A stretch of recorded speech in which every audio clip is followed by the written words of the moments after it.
2, buckle my shoe. 3, 4. Lions roar. Can you close the door for me? Okay. All right. First, we have to make sure that you're all bundled up and nice and warm. Let me look at your jacket. Should we get it all? Is it zipped up? Yeah. It's good? Yeah. Are you nice and warm? Yeah. All right, you ready to go? Yeah. Okay.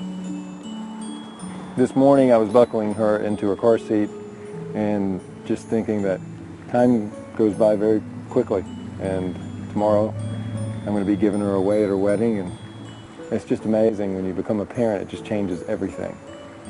You want to protect your kids, you want them to have everything, and you know that they're going to have to make their own way. If you don't know the answers, because you don't know the answers to everything, you can teach them how to find the answers and to pursue their dreams, to be what they want to be and to be happy. All around the cobbler's bench, the monkey chased the weasel. The monkey thought it was all in fun. Goes the weasel. Penny for a spool of thread, a penny for a needle. That's the way the money goes. Goes the weasel. Yay! When children hear stories, when they hear rhymes, when they sing songs, they are developing all those skills that will help them learn to read. So baby story time has a lot of purposes, but one major purpose is to give them a chance to have a group experience. And then the whole idea of the library as a family destination is really important. And it does absolutely start this young. She likes coming here. She likes Miss Henry's Annie. And Annie. And the big Teddy. Yeah. She's a voracious reader, even at this age. And she's met a few friends here, as have my wife and I. So, yeah, we do recommend it to as many people as we can.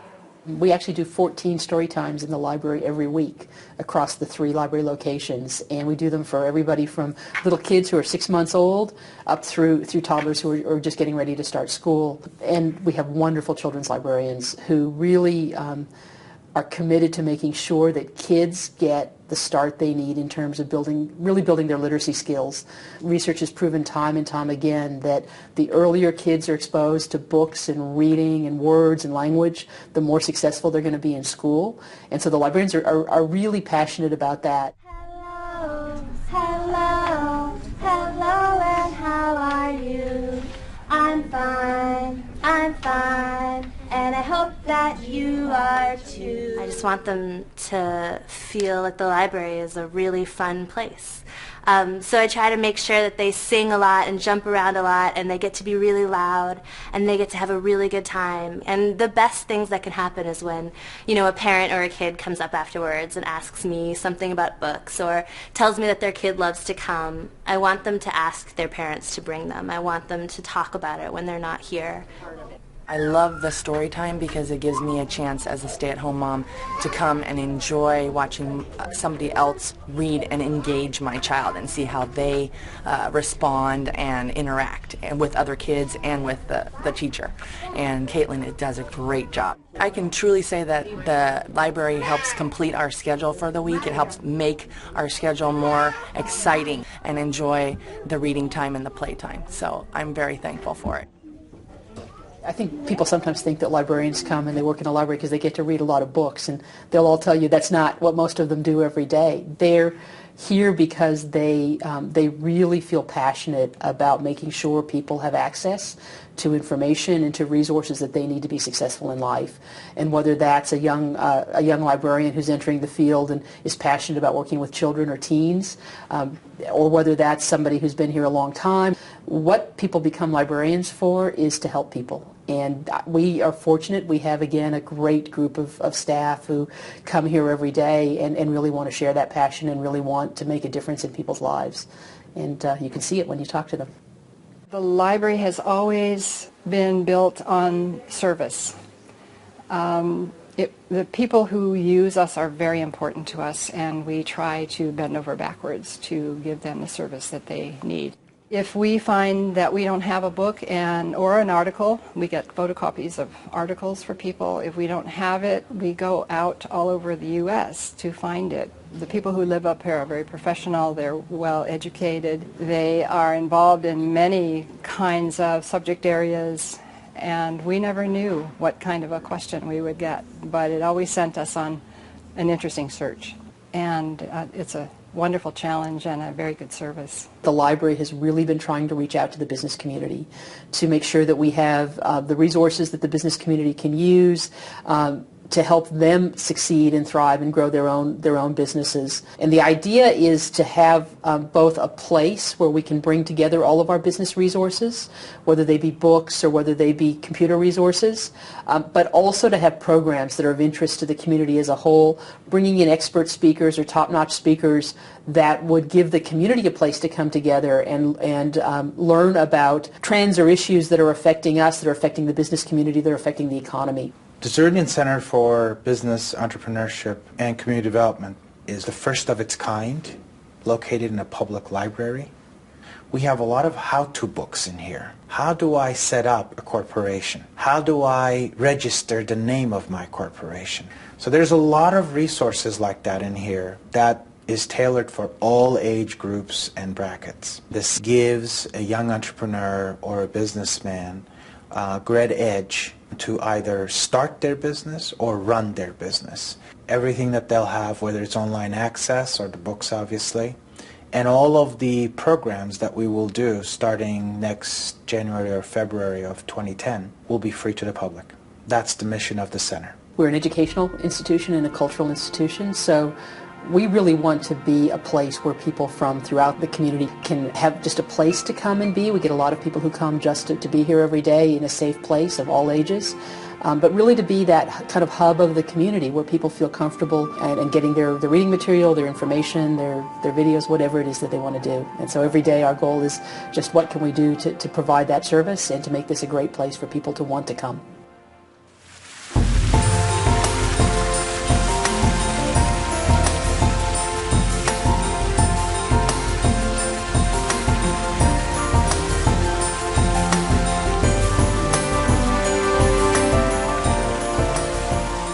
Malgaco was built in 1929. It was the first library building here on the peninsula, and for many years it was the only library. It was built by a noted architect named Myron Hunt. He also designed the Rose Bowl and other library buildings as well as some homes here on the peninsula. And it's a beautiful historic building. It's on the National and State Registers of Historic Places, and quite visionary at the time it was built. This whole idea of the library being a place where people want to come together, not just to check out books, is really embodied in that building. When you come to this library, your heart fills. It should smell good. It should have old books, not just new books. It should allow you to walk up and down the stacks, to go up into the mezzanine, to be able to use every single part of it.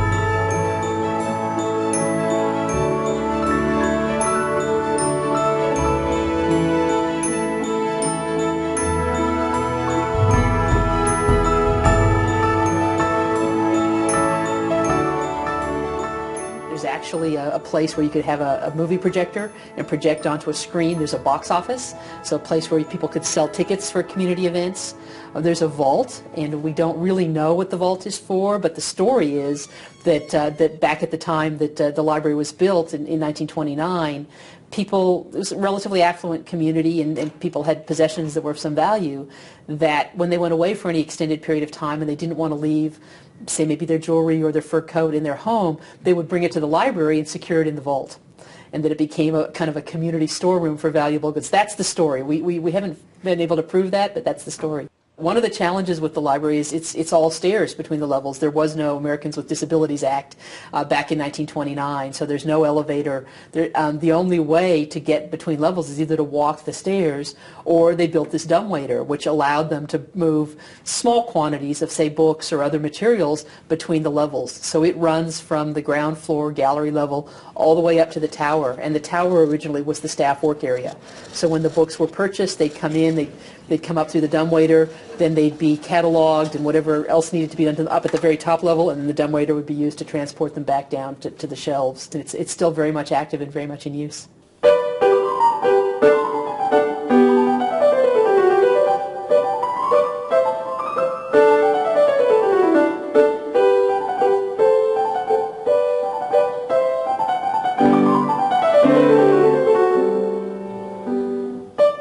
have lots of events and programs, several hundred every year. Each winter we do our holiday music series where we feature various performers, local performers, everything from high school student groups to Los Cancioneros, and those are free concerts in the library. Several years ago, a local resident approached our young readers librarian, Laura Henry, and had an idea to host an event featuring Diwali, which is a celebration of the Indian Festival of Lights. I've been a resident of Palos Verdes community for the last 17, almost 18 years, and I love the PV School District and the PV Library District. And so having walked through and seen all the events they have, I had to approach the young readers librarian at that time and mention that how about having an Indian event called Diwali? And she took that right on, and we brainstormed, we came up with this event, and this is our 4th year doing it, and it's a wonderful event to expose our community to the Indian culture, and it brings people from all different backgrounds. It shows that really culture transcends.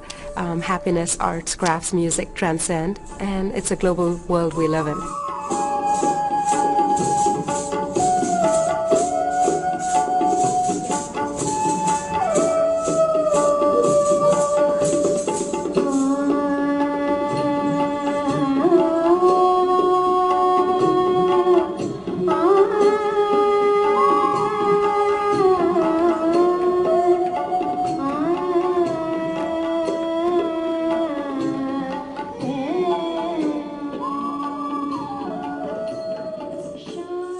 One of the things that you'll notice that we use the library not only for books and for events, but also for art.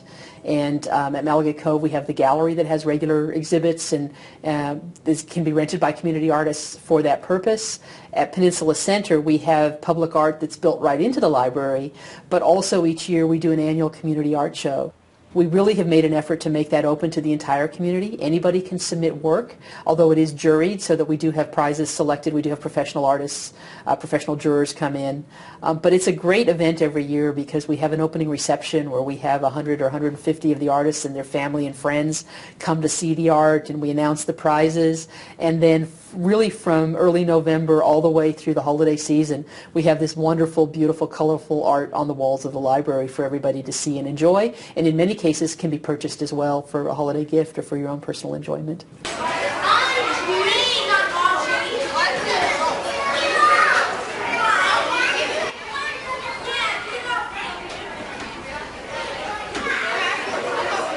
Around 2 o'clock on Mondays, or a little after 3 the rest of the week, we get an onslaught of children from the Marylist Intermediate School next door, upwards of 90 plus. And they're looking for a place to relax and talk to their friends. Some of them do their homework. They like to chat. They like to be engaged, all within library parameters. And the parents love that because they know they're safe. They know all the library staff. They get along with them pretty well and with each other.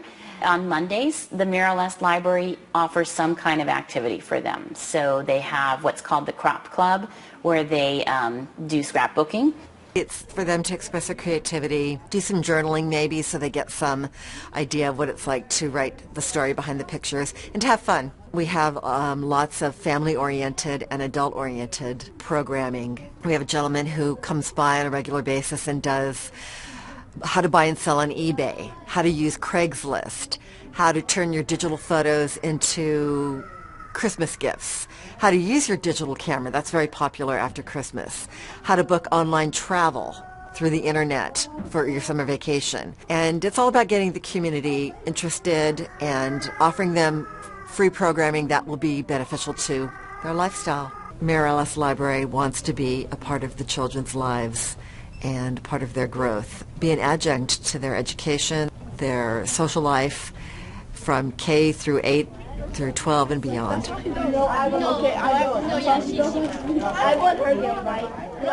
The library gets used a lot by teens, middle school and high school students, and the Peninsula Center Library, which has the most traffic, is really not set up to accommodate the kids as much as we would like. A 21st century library would have a special teen area, probably purpose-built, but we don't. So we had the idea of actually finding space near but not in the library that could be converted into a teen center. The annex is just a place for kids to come after school. They can hang out with their friends, play video games. At the library, they have to be around parents and they have to watch the noise level. And here, they can let loose a little bit more. We have movies every week. That's really fun. But the computers and the video games is just something to do after school. We can play games on these computers. We don't have to worry about people that need to actually do real stuff. We have popcorn occasionally.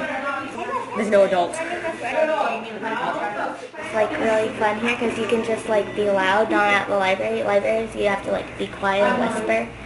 So yeah. And when you're at the library, they yell at you a lot. It's basically just so kids can feel free to be themselves without having mom and dad always around. It takes a lot of people to make this place function. And sometimes people forget that in addition to the people you interact with maybe at the reference desk or the circulation desk, there are people starting right back from the people who maintain the buildings to buy the books, to get them on the shelves. We're a really large manual handling operation. We circulate about 680,000 items every year, so every one of those items has to be taken off the shelf, checked out, maybe put on hold for somebody, checked back in, cleaned, put back on the shelf. So we do a lot of handling of materials that our staff do. We also have about 220 volunteers who help us, and they help us with everything from getting the books back onto the shelf after they're checked out, working with the Friends of the Library to raise money through the book sales and other fundraising activities, coming in every morning and making sure the library is clean and tidy, helping put out the new magazines and newspapers, running the gift shop. So I said about 85 people that are on the staff, and then another 220 or so who volunteer here on a regular basis.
If you talk to other library directors, what you'll hear from them, and you'll hear it from me too, is this is the best job in the world. There aren't very many jobs where you come to work every day and you actually do see that you're making a difference in a community and in people's lives. I think because I don't think about them as kids, I just think of them as smaller, interesting people in my life, you know, that I get to talk to and work with and hang out with every day.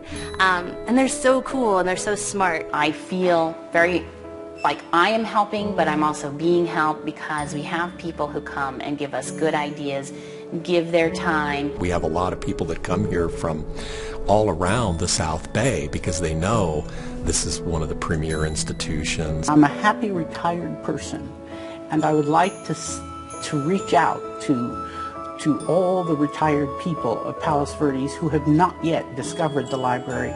It isn't just a place for little children. It's a place for us, too. The library is just such a big part of my family's life. We are here at least 2 to 3 times a week. We know the librarians really well, and it's not just for books. Coming here is better quality time with my son than going to an amusement park where we don't really interact. People get too complicated with their lives, and this is what it's all about right here, just hanging out with your kids. I mean, every book is someone's thoughts, another person's thoughts, another point of view.